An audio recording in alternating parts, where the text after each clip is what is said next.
Olá, seja bem-vindo a mais uma aula de Geografia e nessa aula de hoje nós iremos falar sobre o processo de industrialização no mundo atual, sobre os setores da economia e sobre a classificação das indústrias.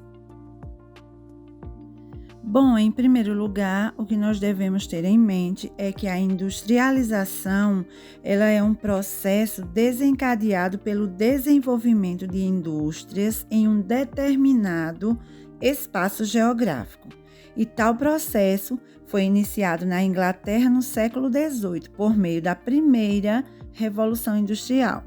A partir de então, a indústria mundial se modernizou bastante, especialmente por meio do advento de novas tecnologias de produção industrial.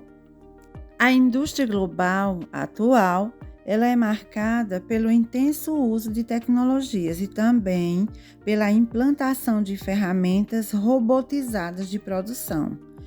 O espaço industrial global é classificado mediante as características da sua industrialização, que pode ser em clássico, planificado e tardio. No caso do Brasil, é um país de industrialização tardia e passa, na atualidade, por um forte processo de desindustrialização. O desenvolvimento da industrialização gera consequências para o espaço geográfico, pois os impactos ambientais são enormes. Outros fatores que não devemos esquecer é que a história da industrialização mundial, ela envolveu diversas mudanças da estrutura econômica, política e cultural das sociedades, como também que a humanidade passou por 3 grandes revoluções industriais e que a atual ela é marcada pelo intenso uso de tecnologias. A industrialização ela promove impactos no espaço geográfico, como, por exemplo, a elevada degradação ambiental. A industrialização ela designa um conjunto de transformações advindas do processo de criação de indústrias. Esse processo é fruto de mudanças de uma lógica predominantemente rural, voltada para as atividades primárias, para o desenvolvimento de um setor econômico baseado na produção de bens manufaturados. As atividades econômicas, elas podem ser divididas entre setores primário, secundário e terciário, sendo o terciário o setor predominante hoje em dia, tanto em mão de obra, quanto também na participação do PIB mundial. Bom, para você que não sabe o que significa PIB, essa sigla PIB, Produto Interno Bruto, ela é um índice que mede a atividade econômica de um país e funciona como se fosse um termômetro da economia. Ou seja, quanto maior o PIB de um país, maior é a sua atividade econômica. O mesmo vale para o contrário. Quando o PIB de um país é negativo, ele indica que a atividade econômica daquele país está encolhendo. O PIB de um país é calculado a partir da soma de todos os produtos e serviços finais produzidos em um país. Esse cálculo aqui no Brasil, ele é feito pelo IBGE, que é o Instituto Brasileiro de Geografia e Estatística. Todos os países do mundo calculam o seu PIB de acordo com as suas respectivas moedas. Mas ainda falando sobre os setores da economia, no setor primário, ele está relacionado às atividades agrícolas, também à pecuária e ao extrativismo. Já o setor secundário, ele corresponde às indústrias como um todo. E o setor terciário, ele agrega os serviços formais ou informais, que são prestados nas mais diversas áreas, e também as atividades comerciais. Desse modo, podemos afirmar que os setores da economia são os segmentos em que podem ser divididas as atividades produtivas da sociedade. A divisão atual trabalha com esses 3 setores, né? Primário, secundário e terciário. Sendo assim, o setor primário reúne as atividades agropecuárias e extrativas, produzindo matérias-primas e produtos in natura. O setor secundário abarca as indústrias de ramos produtivos diversos e o setor terciário é composto pelos serviços prestados e pelo comércio, essencialmente. Bom, agora nós vamos falar um pouco sobre a classificação da indústria, né? O setor industrial, ele pode ser classificado de 3 tipos gerais, que são as indústrias de base, as indústrias de bens intermediários e as indústrias de bens de consumo. Na indústria de base, que é também chamada de indústria de bens de produção, são aquelas indústrias que fazem a transformação de uma matéria-prima bruta, que é encontrada diretamente na natureza, transformando em matéria-prima processada, que será usada posteriormente em outros ramos industriais. Desse modo, esse tipo de indústria produz equipamentos e matérias-primas que serão usados por outras indústrias. Como exemplo de indústria de base, temos aí as mineradoras, as madeireiras, as petrolíferas, as metalúrgicas. Já as indústrias de bens intermediários são aquelas indústrias que produzem bens manufaturados ou matéria-prima processada para outros ramos industriais, ou seja, para a produção de outros bens. São insumos que serão usados para outras indústrias produzirem. Como exemplo de indústrias de bens intermediários, aquelas indústrias que produzem papel e celulose, produtos químicos, borracha, plásticos, componentes elétricos e eletrônicos, enfim. As indústrias de bens de consumo produzem e direcionam essa produção diretamente ao mercado consumidor. Elas se dividem em indústrias de bens duráveis e não duráveis. Como exemplos de bens duráveis, nós temos aí os automóveis, os móveis, os eletrodomésticos, os eletroeletrônicos, roupas, calçados. Os não duráveis são os produtos perecíveis, são aqueles produtos que têm o seu prazo de validade muito curto, como, por exemplo, os alimentos, os medicamentos, os cosméticos, alguns tipos de tecidos, entre outros. Alguns fatores são fundamentais para que as indústrias se estabeleçam em determinados espaços geográficos, como, por exemplo, os fatores locacionais, né? Esses fatores locacionais, eles atraem as indústrias no que se refere à sua localização de produção.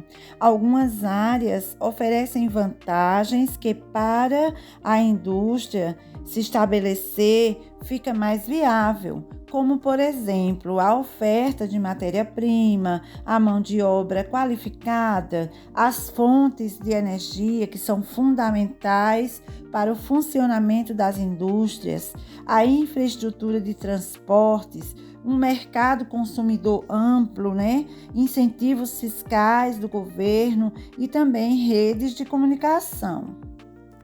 São diversos os países, nações e lugares do mundo onde se concentram as principais empresas e indústrias mundiais em seus mais variados segmentos. Países como os Estados Unidos, Holanda, Inglaterra, França, Bélgica, Alemanha, Japão, China e Coreia do Sul abriram as sedes das principais indústrias do mundo. Dessa forma, é comum observarmos o domínio dessas empresas no cenário econômico produtivo mundial, como, por exemplo, a Apple nos Estados Unidos, A Shell na Holanda, a Samsung, que é da Coreia do Sul, a Toyota do Japão, a Volkswagen da Alemanha, a L'Oréal da França, entre outras. Agora vamos conhecer um pouco mais sobre a industrialização brasileira. A primeira Revolução Industrial surge na Inglaterra por volta de 1750, produzindo bens não duráveis, como roupas, calçados, alimentos, entre outros. A segunda Revolução Industrial se inicia a partir de 1850, com destaque para os bens de consumo duráveis, como rádios, fogões, as primeiras geladeiras e automóveis. A terceira Revolução Industrial, responsável pelo maior desenvolvimento tecnológico, surge por volta de 1970, no contexto da Guerra Fria. Mas o Brasil é um país de industrialização tardia, pois o nosso processo de desenvolvimento industrial se inicia com cerca de 200 anos de atraso em relação às grandes potências. Isso não é tão difícil de entender, afinal, fomos colônia de Portugal até 1815. Além disso, não havia muitos incentivos para o surgimento das fábricas no país, já que o mercado consumidor era muito pequeno, pois lembre-se que a grande maioria da mão de obra era escravizada, e como sabemos, os escravos não eram consumidores, pois não recebiam salários, e essa situação se prolonga até 1888, com o fim da escravidão no Brasil, que infelizmente foi o último país da América a acabar com esse regime perverso. Com isso, diversos imigrantes, com destaque para os italianos e alemães, começaram a chegar ao Brasil para trabalhar nas lavouras de café, principal produto de exportação brasileiro, que era produzido na região sudeste. Através do capital obtido com as vendas deste produto, foi desenvolvida uma maior infraestrutura nesta região, principalmente no eixo Rio de Janeiro-São Paulo. Assim surgiram bancos, ferrovias, energia elétrica e a ampliação de portos, a exemplo do Porto de Santos, que tornou-se o maior porto de exportação de café do mundo. Vale salientar que esses imigrantes europeus já tinham experiência com o trabalho em fábricas, o que facilita o processo industrial, já que unirá mercado consumidor, mão de obra e infraestrutura. É exatamente por reunir esses fatores que a região sudeste, até hoje, é a área que possui o maior número de estabelecimentos industriais do país. Será a Primeira Guerra Mundial, ocorrida de 1914 a 1918, a responsável por uma maior implantação industrial no Brasil. Além dessa guerra, a crise de 29 e a Segunda Guerra Mundial também colaboraram para a nossa industrialização.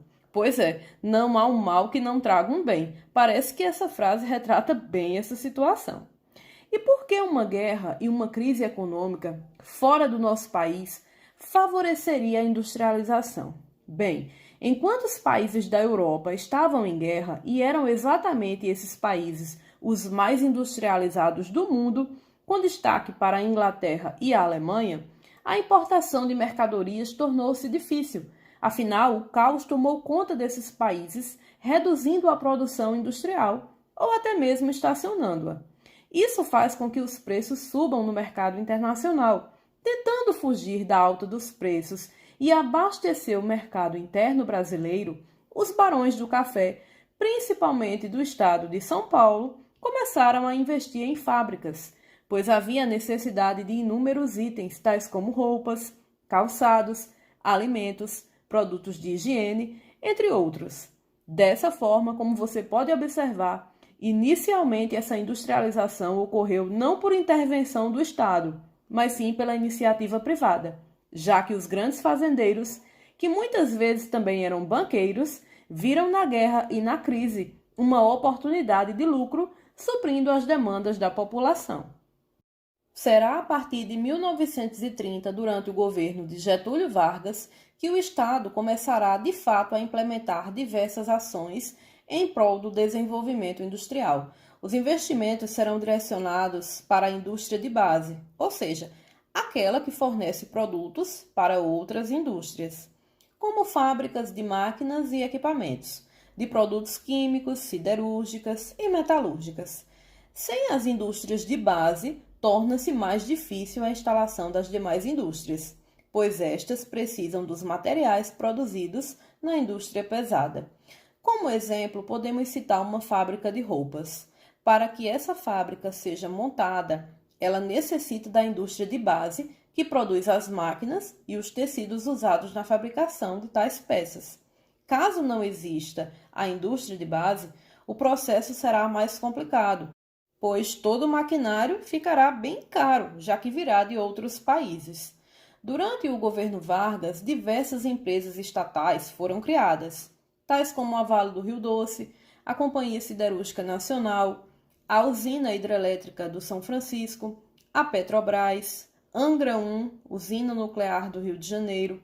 Foram ampliadas as ferrovias e até mesmo o IBGE, Instituto Brasileiro de Geografia e Estatística, surgiu para identificar as características do território nacional como forma de auxiliar o governo no planejamento governamental. É de grande relevância também citar que as leis trabalhistas, tais como a regulamentação de 8 horas diárias de trabalho, férias remuneradas, 13º, o Fundo de Garantia do Trabalhador, foram estabelecidas durante o governo Vargas em 1943. Essas leis serviam para amparar os trabalhadores urbanos, o que acabou favorecendo também o êxodo rural, pois cada vez mais os trabalhadores rurais sem direitos buscavam melhores condições de vida nas grandes cidades, auxiliando assim o crescimento urbano.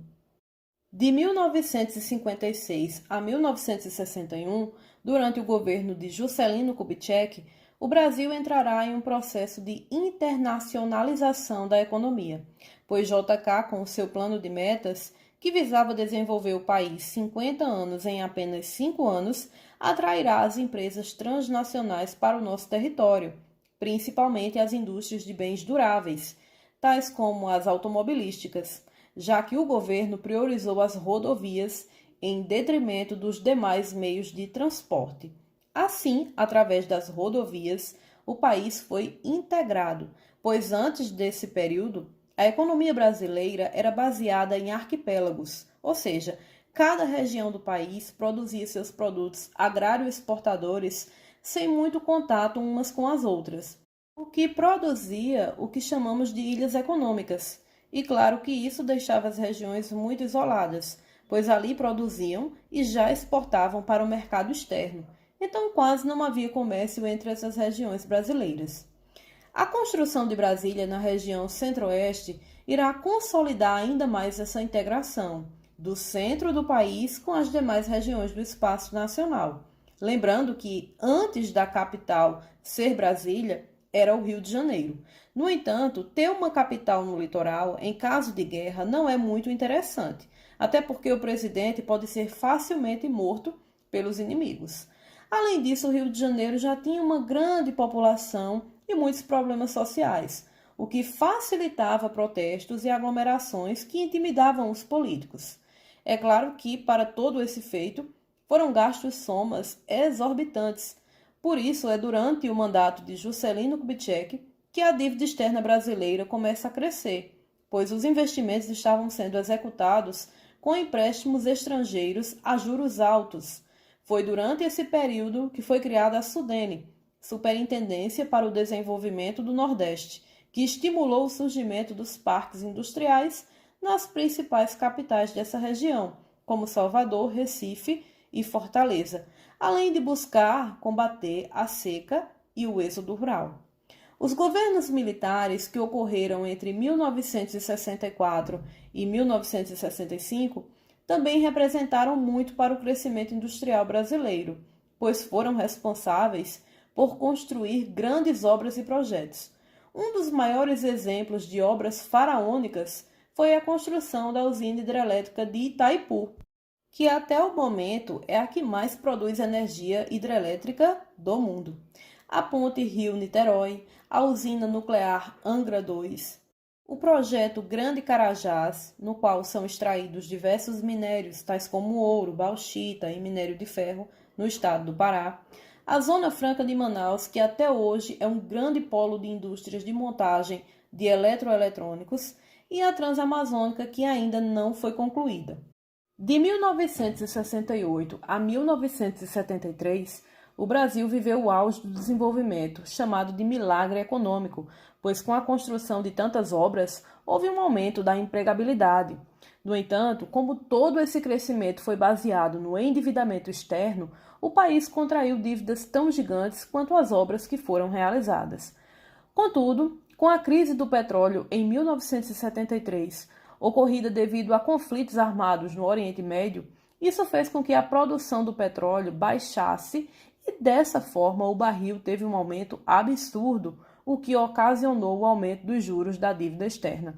A situação ficou tão séria que muitas vezes era necessário fazer um novo empréstimo para pagar as parcelas atrasadas do antigo empréstimo, e assim a dívida se tornava incontrolável. Isso gerou uma superinflação no país, e com os preços subindo muitas vezes até mais de uma vez por dia, a população mais pobre sofreu muito nessa época e a fome passa a crescer. A década de 1980 foi considerada perdida, pois o país entrou em estagnação, o que reduziu os investimentos estrangeiros, e a nossa moeda só perdia o valor dia após dia. É com esta crise que em 1985 o Brasil é redemocratizado. Em 1989, para que os países da América Latina, entre eles o Brasil, pudessem pagar as suas dívidas, o Banco Mundial Internacional, junto com o FMI, Fundo Monetário Internacional, começaram a exigir dos países uma série de medidas, muitas vezes consideradas impopulares, para a concessão de novos empréstimos. Entre essas medidas, podemos destacar a privatização de empresas estatais, o corte de gastos públicos, o que obviamente prejudica de imediato a população menos favorecida, e a reforma tributária, reduzindo os gastos para a instalação de novas empresas, com o objetivo de criar também novos empregos.